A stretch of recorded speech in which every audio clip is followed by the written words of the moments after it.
ओम शांति। आज बहुत ही powerful topic पर बात कर रही हैं। वो है पवित्रता।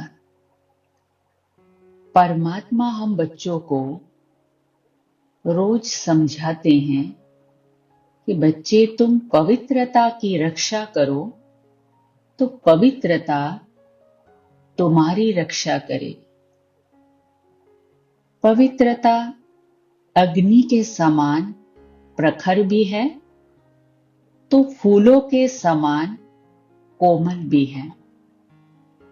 आत्मा में कई प्रकार के सूक्ष्म रूप से भरे हुए विकर्मों और विकारों की काली ऊर्जा है। उस पर भी पवित्रता के वाइब्रेशन अग्नि के समान कार्य करती है।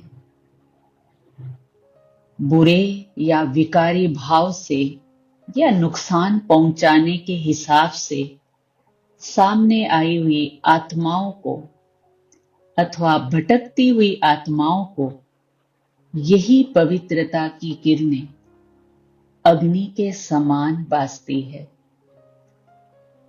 पवित्रता जहां है वहां चुंबक की तरह सुख, साधन, समृद्धि, स्वास्थ्य, सौभाग्य, सुरक्षा अपने आप खींचे चली आती है। तभी कहते हैं कि पवित्रता सुख और शांति की जननी है। पवित्रता जहां है वो आत्मा या वो स्थान आपदा विपदा में भी सुरक्षित रहता है। आपने कई ऐसे पवित्र धार्मिक स्थान देखे होंगे जिनके आसपास का स्थान भूकंप या बाढ़ जैसी आपदा विपदा में नष्ट हो जाता है, परंतु वो स्थान अथवा उस स्थान में फंसी हुई आत्माएं सुरक्षित रह जाती हैं। जिस आत्मा में पवित्रता है वो आपघात में भी सुरक्षित रहती है। समस्या उसे छूकर चली जाती है। हम योगी आत्माओं को भी हर हाल में मनसा वाचा कर्मणा अपनी पवित्रता की रक्षा करनी है।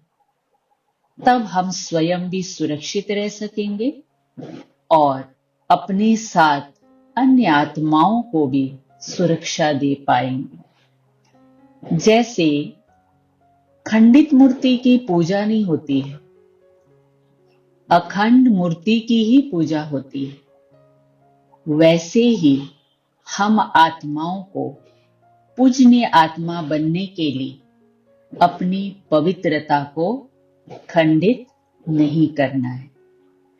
इसीलिए फिर से याद दिला रहे हैं कि भगवानोवाच, तुम पवित्रता की रक्षा करो, पवित्रता तुम्हारी रक्षा करेगी। ओम शांति।